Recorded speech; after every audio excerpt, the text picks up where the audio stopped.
राम विरोधी हैं, आप मंदिर नहीं जाते हैं, आप बाबा विश्वनाथ नहीं जाते हैं। आप आज जिस देश में आप कहते हैं कि आरक्षण कर दे दीनों का दुख दूर, ओ बागंबर वाले कर दे तू नौजवानों का दुख दूर। चला रहा है मां गंगा के इस तट पर कौन क्रूज चला रहा है? क्या केवटों की नाव उत्तर प्रदेश में नहीं तोड़ी गई? मुझे बताइए। बुनकरों की बात करते हैं, बुनकर आज वाराणसी के जार जाग हो रहे हैं। वीवरशाला का नाम सुना है? कौन सी मल्टीनेशनल कंपनी है प्रधानमंत्री जी वीवरशाला के नाम पर वाराणसी में लेकर आई है? हमारे उन बुनकर भाइयोयों का हक मारकर उन वीवरशाला के एक मल्टीनेशनल कंपनी को दिया जा रहा है, किसी से छुपा नहीं।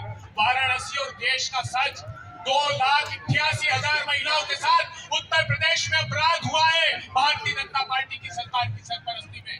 हिंदुस्तान का एकमात्र राज्य है जिसमें सबसे ज्यादा एसिड अटैक महिलाओं पर होते हैं। 80,000 महिलाओं का अपहरण हुआ।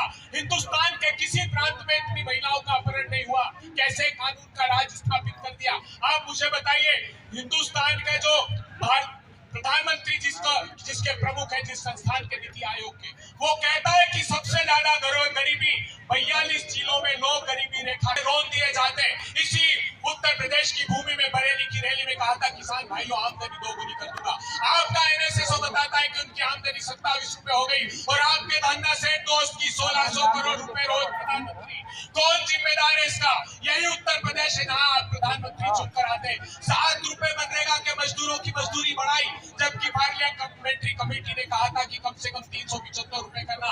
राहुल गांधी ने ऐलान किया है कि वो 400 रुपए करेगा। प्रधानमंत्री ने इस हिंदुस्तान के आर्थिक ताने बाने को चिड़ कर दिया। आज सारा का सारा सिल्क जो बनारस का सिल्क उद्योग है, बनारसी साड़ी का, क्यों चरमरा गया जानते हैं? $118 बिलियन का इंपोर्ट चाइना से करना प्रारंभ कर दिया।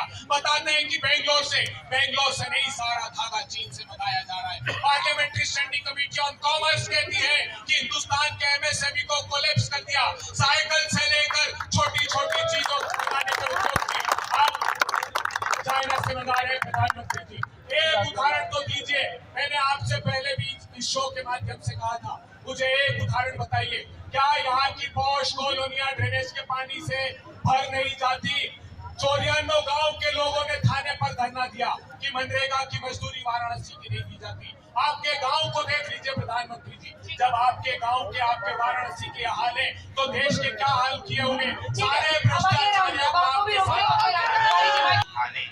57 सीटों पे आखिरी चरण बचा है। 1 तारीख को चुनाव है और 1 तारीख को जब जनता कमल के फूल पे वोट देगी, गचागच गचागच गचागच हो जाएगा। सफा चट सफा चट सफा चट। अब इनको बात आ रही है अंजना बहन, ये 5-5 बार जब सरकार में थे तो इन्हें जनता का ख्याल नहीं आता था। ये 5-5 बार जब सरकार में थे तो जनता जनार्दन की याद नहीं आती थी। इन्हीं के नेता हम बोल रहा है और नरेंद्र मोदी सबका विकास जो नरेंद्र मोदी जी कर रहे हैं, एक भी दंगा हो रहा है? एक भी दंगा हो रहा है?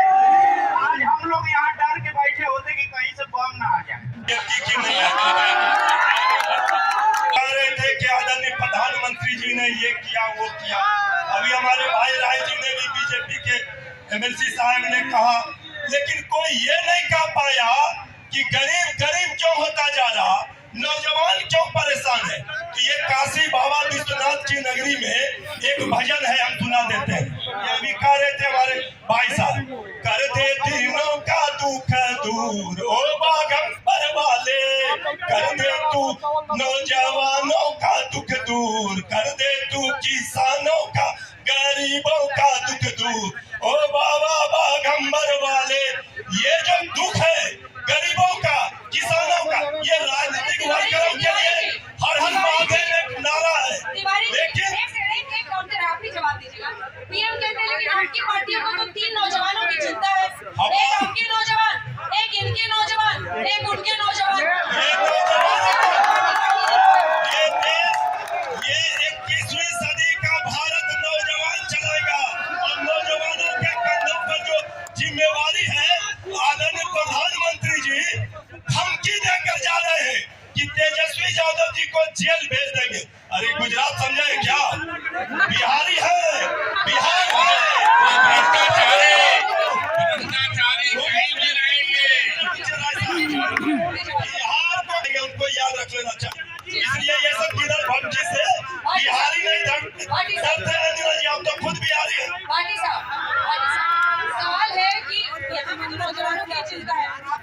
भी एक नौजवान जी की चिंता है, इनकी पार्टी को भी, इनकी पार्टी को। बात चुपती है, लेकिन यही सच्चाई है।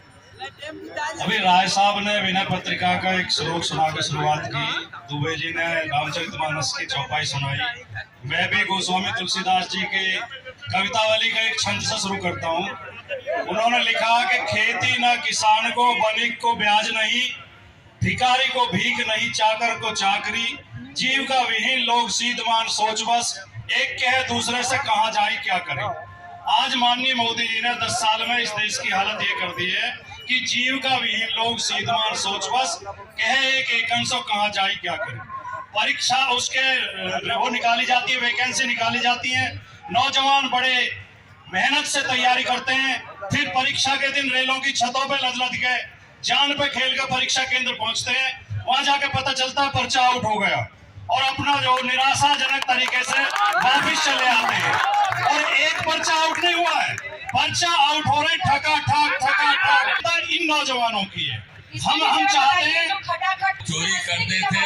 चोरी करते थे, सीना चोरी भी करते थे। इनकी चोरी ये थी कि कंप्यूटर में ये राजनीति का सबसे घटिया रास्ता है। समाजवादी पार्टी के भ्रष्टाचार से युवा त्रस्त हो गया था। आज पारदर्शिता है योगी जी की सरकार में।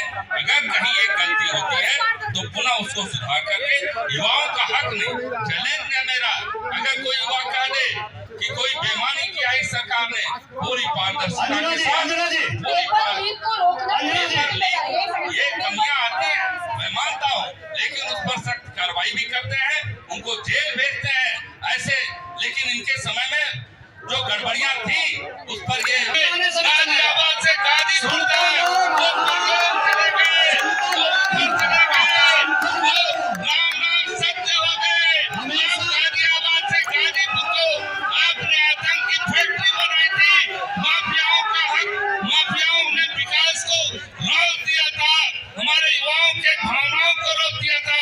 आज सब कुछ योगी जी की सरकार है, योगी जी नैतिकता की बात नहीं करती। जो राम विरोधी है, आप मंदिर नहीं जाते हैं, आप बाबा विश्वनाथ नहीं जाते हैं। आप आज जिस देश में आप कहते हैं कि आरक्षण तो बाबा साहब ने बनाया है, आप गरीबों की मार करके एक वर्ग को देना चाहते हैं, एक वर्ग को देना चाहते हैं।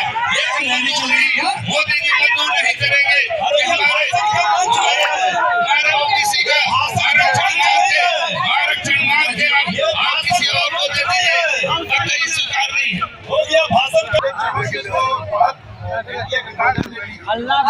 जो पहले चरण से एनडीए गठबंधन में बढ़ती थी वो लगातार बढ़ती जा रही है। अच्छा, 400 पार होते रहे। उत्तर प्रदेश में जो आखिरी चरण का मतदान है, इसमें ये आत्मविश्वास इंडिया के आत्मविश्वास में कोई दम नहीं है। सबसे ले रही हूँ अपनी जगह पर। छोटे सवाल एक लाइन के माइक मैंने 5 काम तो सवाल आया, 5 काम गिनाइए, 5 काम गिनाइए भाई, 5 काम गिनाइए, 5 काम गिनाइए भाई। 15 करोड़ किसानों को जमीन का अधिकार दिया, 80 करोड़ किसानों को भोजन का अधिकार दिया, 10 करोड़ आदिवासियों को जल जंगल जमीन का अधिकार दिया, करोड़ों बच्चों को शिक्षा का अधिकार दिया, पारदर्शिता के लिए सूचना का अधिकार दिया। एक प्रांत बताइए भारतीय जनता पार्टी का जहाँ पेपर लीक ना होता, गुजरात में 2014 से लगातार पेपर लीक थे, हरियाणा में 28 पेपर लीक हो गए, उत्तर प्रदेश में 10 से ज्यादा पेपर लीक हो गए, मध्य प्रदेश में 23 भर्ती परीक्षा पेपर लीक हुए। 1 करोड़ बच्चों के भविष्य